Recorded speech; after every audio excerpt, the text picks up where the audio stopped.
Okay. We're not looking at cameras anyway, I don't think. I don't fuck know I'm what's not going to happen. really. I don't give a shit. Just talk. I don't give a fuck. Talking to you. I don't give a fuck. Yeah, or you. Or you, or you. So on the Tim Marner podcast show today, we've got my mate, Mez, the outdoor guru. Quite an introduction, isn't it? Good that, isn't it? We've been wild camping with Paul. Paul's taken me and Jake wild camping. Went up to Fleetwood Pike. We camped at Blackbeck Town. Cooked some steaks. We've been, well, I'm not going to say we've been, but me and Jake have been cold water swimming. We're going to be doing the healing off challenge like after this, but I'll put it in the vlog video, so watch that as well. Well, no, we've talked about this already, right? But let's talk about the video that you just put out about the vulnerability video. I know we're going over old ground with this, mate, but I mean, not a lot of people have seen it, and it's like something that, you know, we talked about that resonated with me. What was the reason that you put that out? Well, I've been a YouTuber now, officially full time since October, and I just sort of hit this block where I didn't know why I felt like shit. It was really getting me down. I was at the point where it was affecting my home life. I just couldn't work out what it was. It turns out I think I've had some sort of burnout or whatever it is, mini meltdown we'll call it. Yeah. But as part of the healing process of that, I had to get things off my chest, and so I made the video. How hard was it for you getting it off your chest? It was incredibly hard because I wouldn't even talk to Joe about it. I've always been one of these people that just holds it in, keep your cards close to your chest. Yeah, because we talk about the man up mentality. Exactly. You know, you just pull your socks up, and that's the thing, and just get on with it. And then I always know that there'll be a better day. The clouds will always pass. Yeah. And I've always done that all my life, but I felt that this moment, the clouds were sticking around a bit too long. Yeah.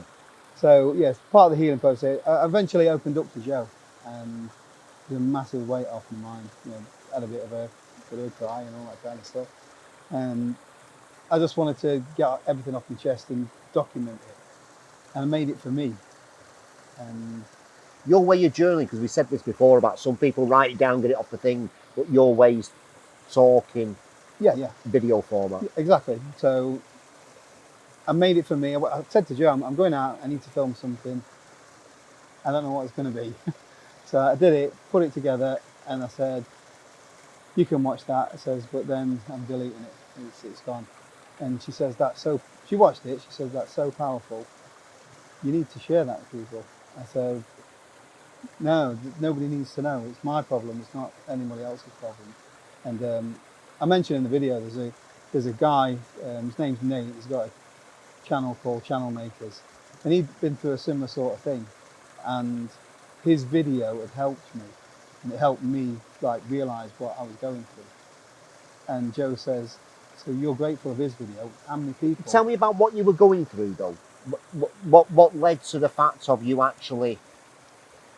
So originally, all this was a hobby, and it grew and grew and grew, and to the point where your hobby can become your job.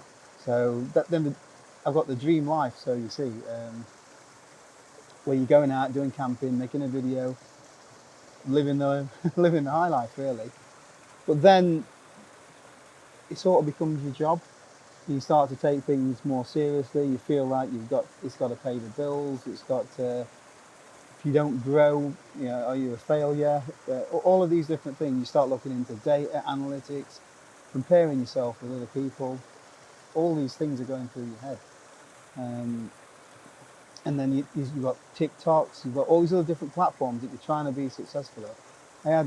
I think I said it in the video, I had my finger in more fucking pies that I forgot what pie even tasted like, you know what I mean? And it all got a bit too much, and something needed to change. So made the video, made a few changes, and things are getting better. You're basically looking at analytics all the time. You're just comparing yourself to other people. You've got the pressures Absolutely. of how much money you've got to bring in a month to support your family and stuff. And well, the thing is, you go on YouTube and you want to be a success. So you Google like on YouTube how to win at YouTube, so to speak. And there's these self-proclaimed gurus. yeah, You know, like you said, I'm a camping guru, Yeah. but I'm only. You said that. I've not said Yeah, that. yeah, I'm yeah. just a normal bloke that goes Yeah. camping. But people see you or perceive you as an expert in your field. yeah, And I saw this for these people on YouTube that said, you need to do this to be a success. You need to do this to be a success. what is success to you? Well, what does success look like to you? not what I thought it was. You know, I thought it was about subscribers, views, videos with 1 million views, all this kind of stuff. But it's not. Success is, now I'm realising, it's just being able to do the things that I wanted to do. So, you know, doing the things that got me into this in the first place, enjoying it, freedom to be able to go and do what I want. It's not about the money. It's not about how many views it gets. Admittedly, I've still got to pay the bills and stuff, so I've still got to make videos. Yeah. But I'm gonna do it my way and do it in my time now, in my time frame, and not feel like I've got to follow some sort of structure. So doing that video, and you put the video out there and stuff, has that changed you by putting that video out there? I believe so, but I don't quite know how it's changed me. But I feel things a little bit differently. I'm more open now. I'm definitely more emotional now. There's no this. That might just be the way I am at the minute, but you know, Yeah. I'll have my ups and downs still. I could be laughing 1 minute and then I've got a tear in my eye the next minute. And it could be anything, what's on the telly even, do you know what I mean? But Do you feel more connected to yourself? more connected to himself and to other people. So I would say we went out with family last week and I was having conversations, some real deep shit that I wouldn't normally have with family members that I talk to, but I'm not like, I don't open my heart to them, and I'm like opening my heart to people, and it's quite liberating to get shit off there, and they love you, they all care about you, so they all want the best for you, so but they're listening and you're listening to them, and I think it helps everybody to get what's in here out there. I mean, when I watched it, mate, like I watched it and I was like, fucking hell, and I messaged you straight away. Like I was just like, fucking hell. You know, after it was nothing to do with camping. No, it's nothing to do with what you do, but who you are as a person. And it's like, you know, when we're talking about what your mission is and stuff like that, I think you've always got to return back to that, haven't you? Yeah. Always got to return back to that, no matter what's going on, because you get all these offers and stuff. You end up like second guessing yourself. Should I be doing this? Go outdoors, saying, should I be doing this? Yeah. And you're kind of going, no, I'm selling myself out. Where really, it's like, I know. By what you've done with that video and stuff like that, when you start getting these offers, how are you going to reframe it in your mind? It's still difficult. It doesn't always sit right with me when it comes to you know, taking deals of some description. You have to do it to pay the bills, so to speak. And it's no different to Cristiano Ronaldo wearing his Nike boots or Messi drinking his Pepsi Max. It's part of business, and it's part of what I've got to do to grow my personal brand. But I need to package things in a way that sit right with you. It sits right with me, but it also offers value to the people that I want to make the videos for. And I don't want to make the videos for a brand. I want to make the videos for the people that want to watch my videos. And so they've got to get value from it, not so much whoever makes the tent, you know what I mean? What are the point in your videos then? I know we touched about it before on wild camping, like, but what's your mission? What is the point in you doing videos? Why are you doing them?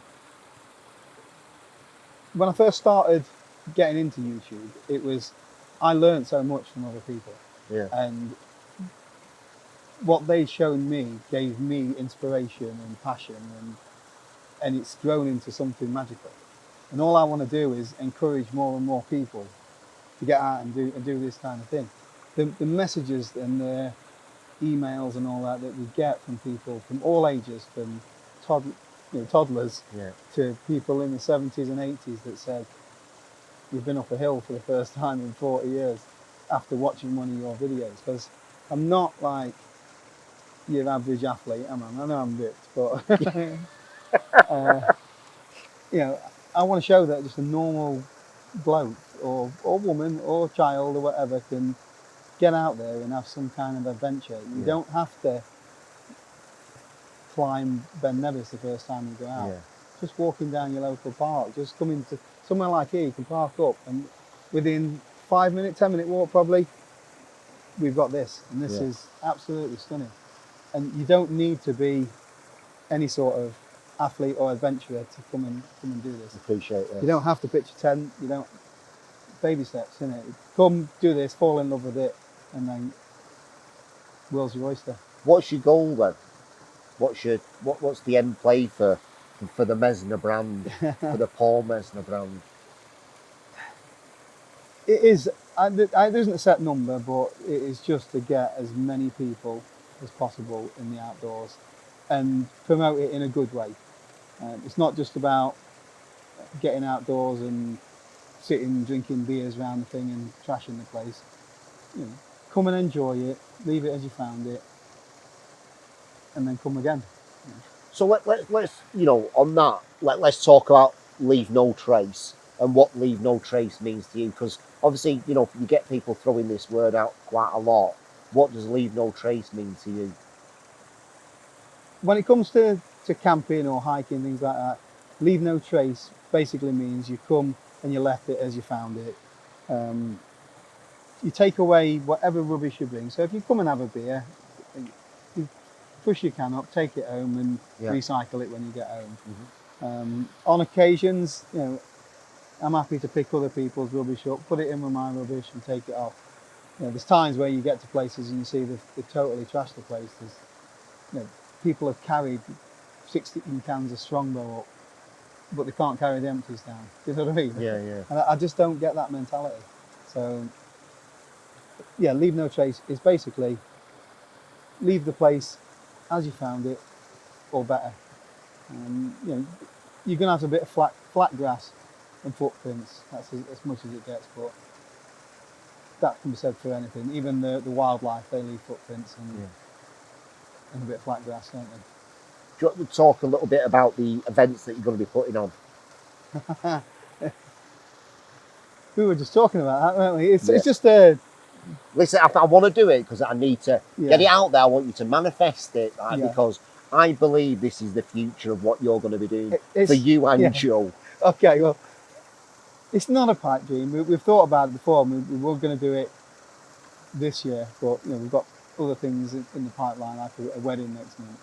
But we'd like to get some kind of event going at some venue where we can get as many like-minded people that want to come and sit and have a chat with us, ask us questions, engage with us really, and just have a good time. Bring your tent, bring your kids, bring your grandma, all that kind of stuff, and just come have like one big camp out really, where you can...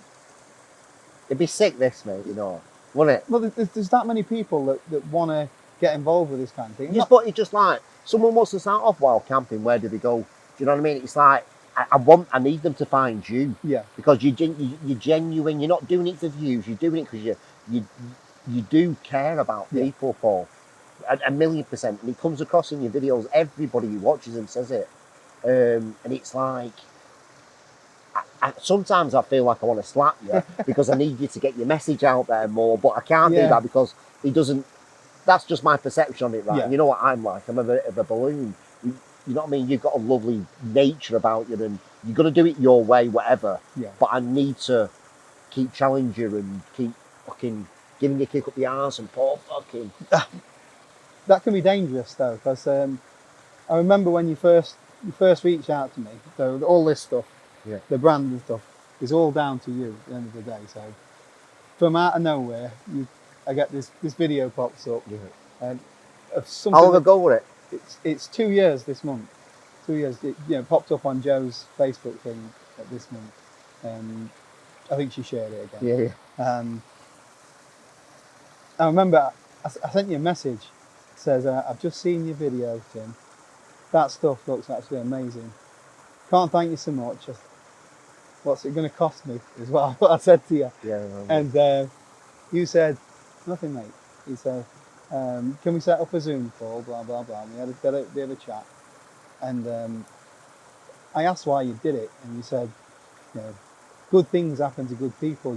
You're a really good bloke. And you need that little step up, and all I'm going to do is give you that step up. And the next thing you tell me about, this is what, t-shirts and stuff like that, you can do this to make these t-shirts. And I felt like I had to answer to you by the time we had a next Zoom call. So next Zoom call comes along and he says, have you been doing it? Yeah, what I'm you a done, nightmare, aren't I? what you done about the t-shirts, Paul? I bought a t-shirt press, I've done this, I've done that. Okay, now that was great. It's almost like you weren't expecting me to have done it. And next thing we've got a website up, we've got t-shirts, we've got hats and stuff, like bobble hats, you name it, we've got it. But it's not just about that. It's about now, I feel that we've got some sort of,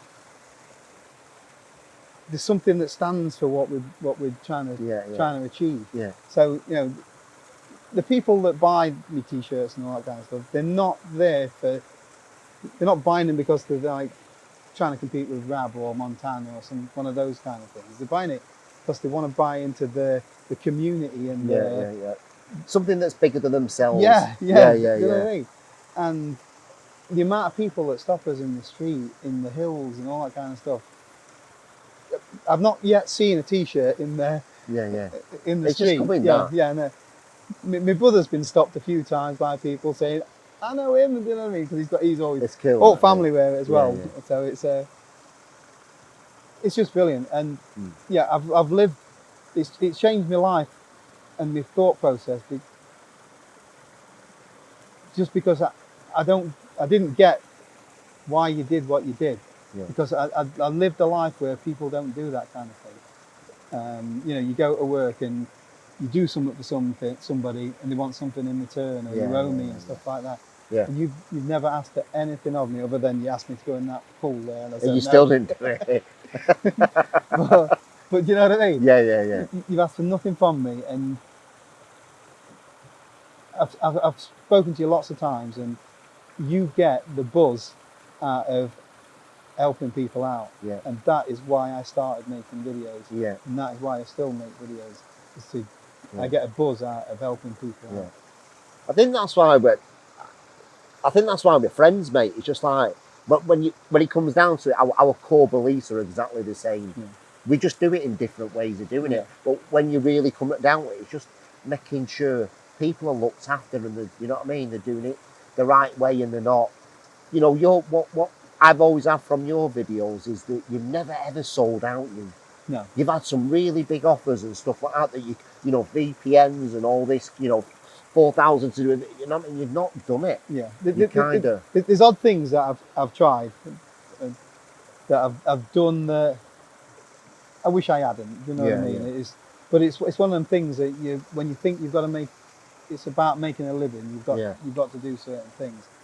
But now, I turn offers down every single day because it doesn't fit with my brand. Yeah.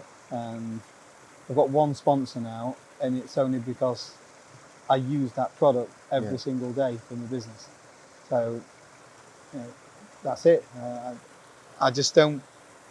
I don't feel that I can go down the road of selling my soul. You know what I mean? It's good, mate. It's good because it's easily done, isn't it? Well, you know what I mean. Like you said, that's the reason for the video. I've got family to feed, got a house, and like that, and just to take one of them videos, it'd set the pressure off, wouldn't it? Yeah, absolutely. But for you to believe in the longer game, the chess game, is like it just shows what type of character you are. There's offers that I've had that when you think back now, if I took them, the big money. Yeah. And but But you're the can't do it. person who's got to sleep at Yeah. bed at night on your own, Yeah, aren't you? yeah, And you've got to live with that. No matter who it is, you've got to live with that choice and be like, I sold myself out there. yeah. And I think, that's what's happening in today's society. A lot of people are just selling themselves out. Yeah. They're losing identity, just selling themselves out. And that's why it's such a big thing to follow somebody like yourself for me. Because like somebody with true identity. That's the thing. It's you can make a lot of money, but you're not always who you are by doing it. You've got to compromise and represent somebody else rather than yourself. I'm not prepared to go down that line. Yeah. Should we ask you the question of what would you say is the best tent for someone to buy? Under 1 kilograms, under £100, that's waterproof and ultralight. So what I'm saying to you is, what is the most common question that you get on the internet? Yeah. They're the sort of questions. Can I want a 4-season sleeping bag that squashes down to the size of a melon. It costs £50 and all that. You've got to make some kind of compromise with all sorts of things. Yeah. So it's either lightweight, compressible but very expensive, or it's lightweight and very, very bulky. Do you know what I mean? Yeah. And you normally got to give on one of the three things, unless you're paying top dollar for it. So are these the questions you're getting constantly asked all the time? Yeah, all the time. I think I've made a lot of videos to sort of address that. But you still get the questions week in, week out. But at the end of the day, it's down to personal preference. So what I recommend that I like might not be something that you like. The tent that you were in last night, the Lanshan 2 Pro. For the money, it's a huge amount of tent. There's loads of space, it's lightweight, it's easy to pitch, easy to put down. You just need trekking poles, but other than that, I can't recommend it enough. So it's horses for courses. You won't stand up on top of Ben Nevis in 60-mile-an-hour winds, but you pick your battles, don't you? You wouldn't take it in those conditions. So I don't know, probably. I know it's just something that that me and you like talking about, is how the mountain doesn't care who you are. Oh, no, and stuff like that. Just talk to me about that, because the way you put it, I love the way you put it. Yeah, I remember that. But it's a great leveler, isn't it? Yeah. It doesn't matter whether you are, a top SAS survivalist or you're just a 50-year-old bloke. If it wants to strike you with lightning, then it wipes you out. If it's 100-mile-an-hour winds, it's going to flatten your tent. You know what I mean? No matter who you are, it's very humbling. Yeah, just gets rid of all your ego. Exactly. Yeah. Exactly. It's a great leveler, but it also embraces you and makes you part of it as well. So you come here, you feel like you're one with.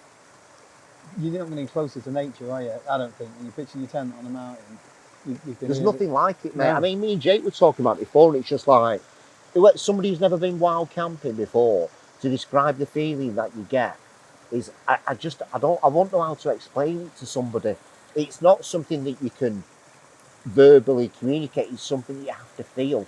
Yeah, absolutely. There's a few hurdles, so a lot of people are frightened of having a go. There's a bit of an anxiety comes with wild camping, don't absolutely. there? If you're doing it for your first time. Yeah, there's things such as, am I going to get into trouble for doing it? So it depends where you go. If you somewhere like where we've been, up on the top of the mountains in the Lake District, it's perfectly acceptable to do so. You just behave yourself. Yeah. You're not going to get any bother. People going to the toilet, simple things like that. Ladies especially, they don't like squatting down and all that kind of stuff. Is my gear going to be up to it?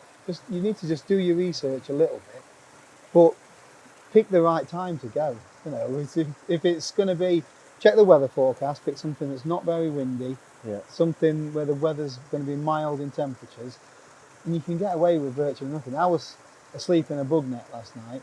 Your tents were open, weren't they? Yeah. Other than the mesh protection for Yeah. bugs. So it wasn't freezing cold. You could have got away with just sleeping on the ground if you really wanted to last night. Yeah. So,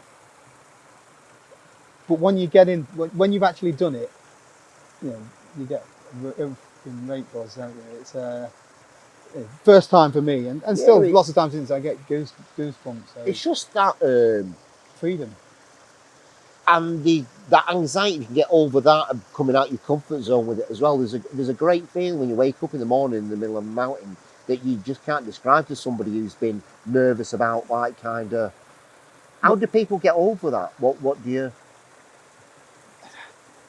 Well, it's just one of the things you've got to take the leap of faith. Now you don't always have to take that leap of faith on your own, which helps. Yeah. So for the first time, go with somebody else. See if you've got a friend that does it, or join one of the communities on Facebook. I've got a Paul Messner community on Facebook. Loads of people on there that do it. Just ask, does anyone want to go and tag along, sort of thing. And it gives you that confidence. Once you've done it once, especially unless you get totally wiped out. Last time you went out, you got totally wiped out, and you've come again. Do you know what I mean? Yeah. Once you get that bug for it, it's a slippery slope when you're buying gear and stuff like that. It gets expensive. Slippery slope. But the amount of people that fall in love with it is insane. And what it does for you up here, the clearing the mind, all that kind of stuff. When you're up there, half the time, there's no emails to check. There's no boss chasing you. You can forget about work, your troubles, all that. You can just enjoy the moment. Yeah. And you see things and moments that you don't see from any other perspective. So at the top of a mountain, the sunset last night, stuff like the flag coming in this morning, we went from clear as a bell to not being able to see further than your hand at times. It was surreal. So you don't get that right down the bottom, do you? It's nice, isn't it? It's like you just said, like she doesn't, you talk about the mountains. There is a really nice, I feel like there's a nice feminine energy about her, that she can either be quite sort of disruptive and or she can be quite calm and sort of like kind of hold you, you know what I mean? Yeah, she's got a bit of a temper sometimes. Yeah. I love it. I absolutely love it. But like you said, it's when you've got a really good, I mean, we've had a perfect time, haven't we? Yeah. I mean, everything's gone absolutely. But then I had another one where I've gone, it's been minging, but each time's got its own different story and different memory for me. The good times and the bad times, they all kind of... It's never the same twice. Sometimes there's a bit of a struggle. Sometimes you get the absolute perfect conditions. Yeah. You get to see cloud inversions. You get to sunsets, sunrises, wild animals that you wouldn't see. It's brilliant. Yeah. Can't recommend it enough. So how long have you sort of been? You started off doing the bushcraft, didn't you? Yeah. Got from the bushcraft, and then when was that point where you knew you were hooked on wild camping? Was there a moment where you thought? I knew I wanted to do it before I'd actually done it. So I don't live too far from the Peak District, and I was doing my bushcrafting stuff, and I was really enjoying that. So I was sort of wild camping, but it's like bivvy in a forest or in a hammock, that kind of stuff. But it's within a group of people. Yeah. When you're starting out, you're doing with quite sort of thick fabric, because you're quite a bit older than me, aren't you? Yeah. Aren't you? A bit older than me. Yeah, about a couple of months, I think. Yeah, that's right. It's his birthday today, by the way. Happy birthday. Happy birthday. What sort of like materials are the tents and stuff like that back then? There were no Cuban fibre or anything like that, were there? It's only 10 years that I was doing it. Yeah. There might have been Cuban fibre. I don't know, to be honest. But I started out with military surplus stuff. Yeah. So it was like Dutch Army bedrolls and all this kind of stuff. And it was heavy, it was bulky. You So that needed- hike we did last night would have been like, Oh yeah, with the bushcraft stuff, I might have had a 70, 80 litre Bergen on my back with pots and pans strapped to it. But yeah, I started off doing that. But there was a guy that I followed on YouTube, Dean Reed, and he was a bit of both. So he was doing the bushcraft stuff. He kept coming up to this Peak District. I'm thinking, I remember going like to the Blue John mines as a kid and seeing the hills, but I'd never been other than that. I'm gonna have to go and check that out. It looks stunning. So I went up to like Castleton, and up on Mamtor and along the Great Ridge. I thought, wow, this is insane. The views were spectacular. I knew then I wanted to put a tent on it before I'd even got the tent to do it. You know what I mean? So I went and bought some lighter weight gear, and I went to a place called Bamford Edge, which is where I did my first tent wild camp. And on your own? on my own, yeah. Any anxiety, or were you just like... Not so much, because so the first wild camp that I did was in a hammock, but I went in woodland up, and that was up in the Peak District. So it was a small woodland up in the hills, and when you're in the woodlands, you hear noises. There's more noises. There's animals moving around. There's trees creaking and all that. So you're on edge a little bit there. But up in the hills, it's a lot. There's a bit of wind, and there's not so much of the animals kind of up thing. So, but yeah, there's always an anxiety. So, but Bamford Edge, it's like a 3/4 an hour walk. So I always had the backup plan. If I didn't like it, if I needed to get back down, I'd just pack my thing and just go back down. Right. So if you're going to do it for the first time, you're probably better off picking something that is a little bit easier to get up and down. Because if you do bottle it, there's no shame in that. Maybe a lot of people thinking wild camping, I need to do the full extreme straight off to get the full experience. No. It's not the smartest way, to be honest, is it? Thinking about it. Well, there's some places have got absolutely epic views for such a small hill. Hallen Fell in the Lake District, so that overlooks Ullswater. And from the car park down the bottom, you just walk up a hill. It's steep, but it's 20, 25 minutes. And right. Once you're at the top, you can see everything, the whole of Ullswater. So if the weather comes in, you can just jib down dead quick. Yeah, it's stunning. And it's so easy. So don't get me wrong, you'll not be on your own anyway, because if you go to Hallen Fell, there's a chance to be another half a dozen tents on there. Because it's that popular, but popular for a reason. Stunning views, easy to get to. So what, at that moment, at that point, did you know that it was for you, this? I got the perfect conditions. I'm sat there, my tent's down side of me. I'm sat on this little rock. I'm having me hot noodle or whatever it is. And I'm looking over at the sun going down. You've got the whole place to myself, the reservoir down below, arguably the best view in the Peak District. It don't get any better. You know, the hairs on the arms are standing up because it's that, you feel. Oh. You just can't explain it, can you? You can't. You've got to do it to feel it. Yeah. It's the same as I'm getting little. It's standing up now. Yeah. Just thinking about it. In that moment, you knew. Didn't you? Yeah. Is it for everybody? I'm going to say no. It's not for everybody because everyone's got their own preferences and stuff like that. But there'll be some people that have gone on a bad day, weather-wise, and thought this is not for me. It's cold. This is When if they'd have gone on a good day, they'd have fallen in love with it. Yeah. So it's a tough call. But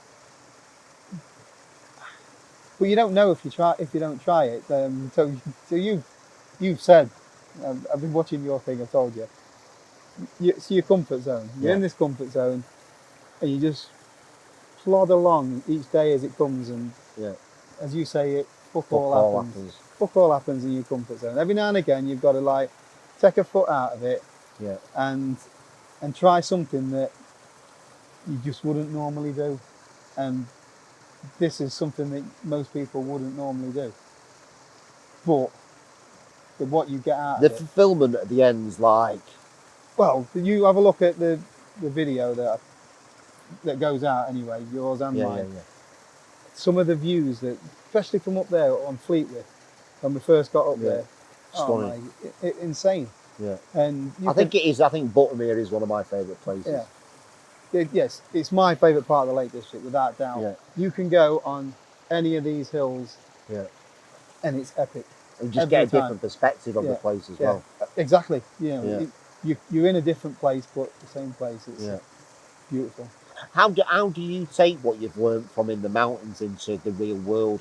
I know we've talked about it being a great leveler, and she treats everybody exactly the same.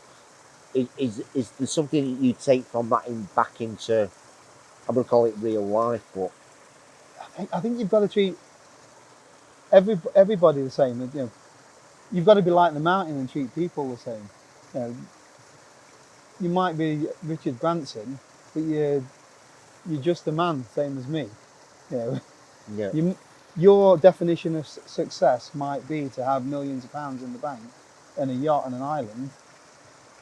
My definition of success is to have a wife and kids and the freedom to go and do whatever I want. So everybody is as good as anybody. You don't put anybody down, or don't. There's just no need for it.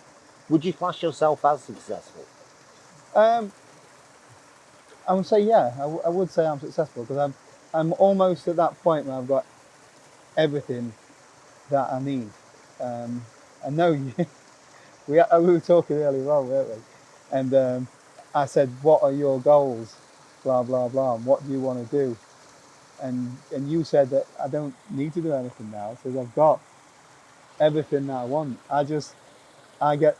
I help other people, and that gives me everything that I need out of life. It'll never stop that, do you know what I mean? Exactly. Like, you can't. There's always somebody that you can help, so you're never ever gonna run out of things to do. And I said that's what I want. I want that feeling where I don't feel like I need to do anything anymore, because what I'm actually doing is giving value to other people, or it makes me feel fulfilled. It makes other people feel fulfilled. And I think that's where the events will come into it, though. You're doing these Messner meets, hashtag Messner meets, or Messner's meets. When you to cook a steak with people. Get your sausage in the pan. Messner's meets. I'm loving that. I'm taking that.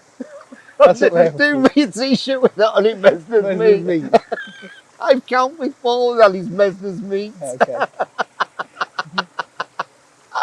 Oh dear. I'm definitely not cutting that out. I wouldn't either. Oh dear. Yeah, the meetups, mate. I'm just I'm excited for them. I think I appreciate you doing this podcast. I appreciate everything that you're about. I appreciate Wildcamp. I appreciate you being my friend. It's like, honestly, I'm so grateful in this moment.